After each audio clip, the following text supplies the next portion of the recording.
Hey, good morning to you. It is Wednesday morning.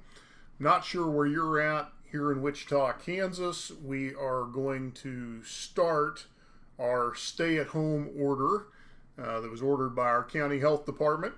We all get to stay home for the next 30 days unless you are considered essential. Now, what was interesting is the list of essential was quite long. It would have almost been easier to just list who's not essential.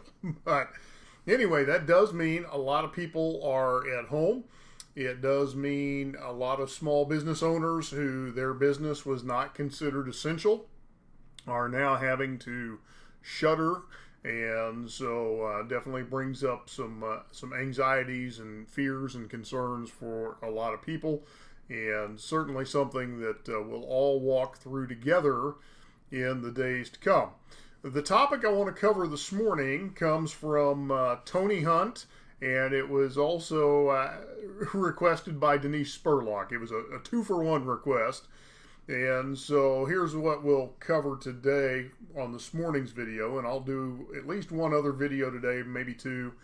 But the question was this: how do you maintain structure when everything is changing, not just daily, but almost by the hour, and sometimes even by the minute? So think back a long time ago, 2 weeks ago, when all was right in the world, and we were just starting to hear about the coronavirus, and there was some concern, and we were like, yeah, this might be disruptive. Most of us didn't consider it would get this disruptive.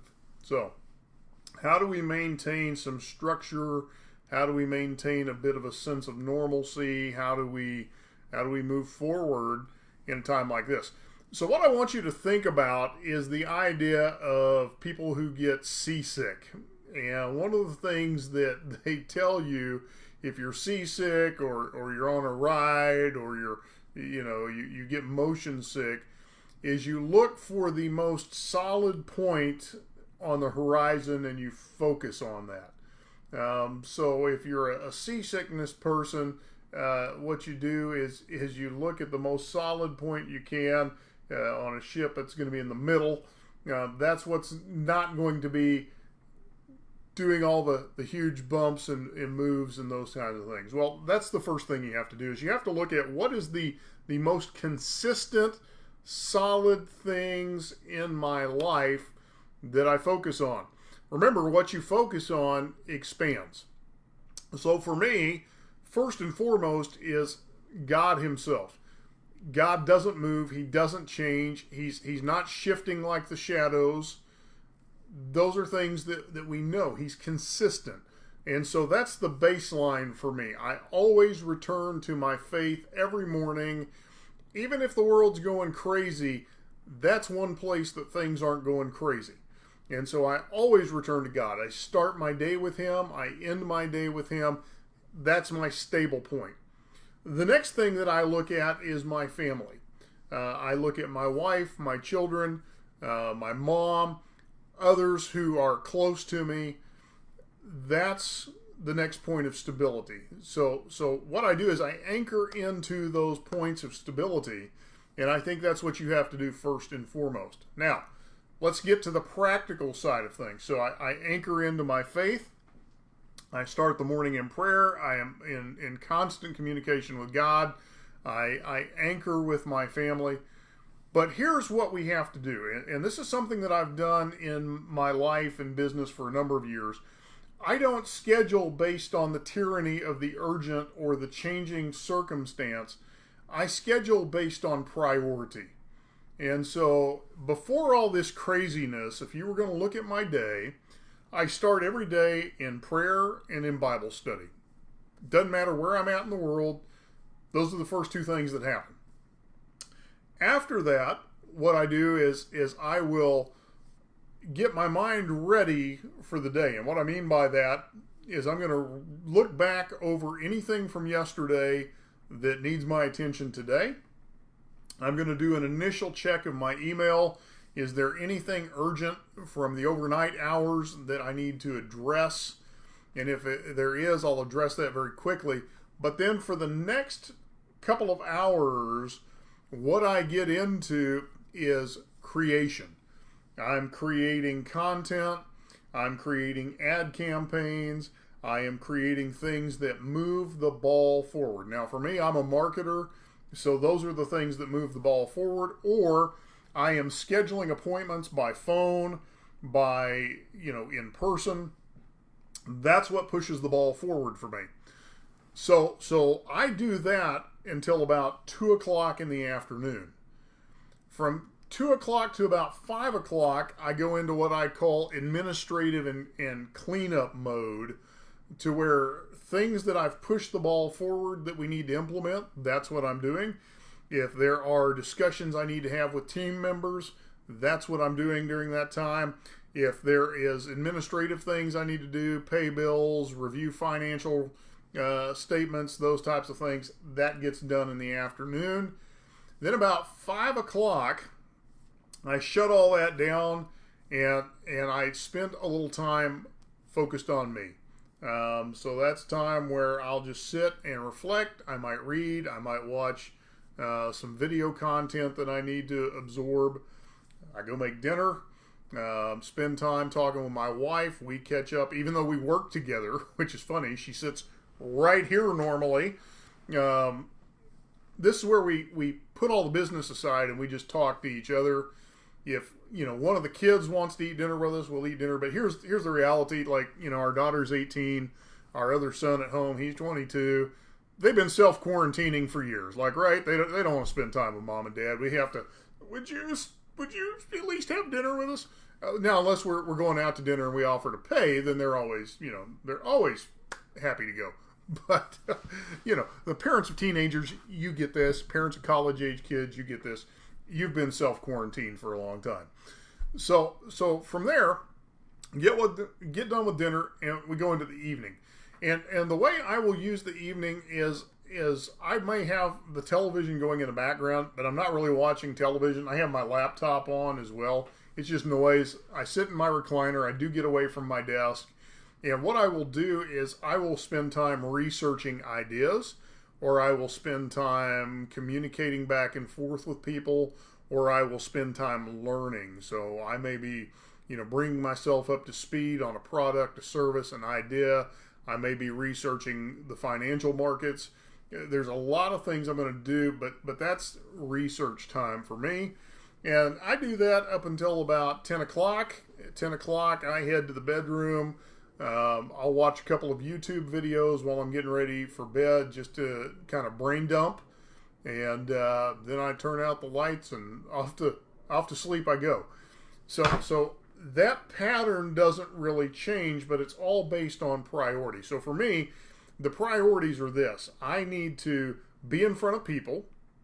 I need to be pushing the business forward. I need to be finding new prospects. I need to be creating content. Those are the priorities. I need to spend time with God. I need to spend time with family. Those are priorities. So I can adjust when and how they come about, or in what way they are deployed. But the reality is, that's what I'm going to structure. I'm going to structure blocks of time based on the priorities. So if the landscape shifts by the hour, then what I have to do is just move that priority block in accordance with that shift. The big thing is not to get caught up in the tyranny of the urgent, and that's going to be the danger right now, because so much is being thrown at us. Hey, here's a webinar, somebody's doing this live meeting, they're going to do this.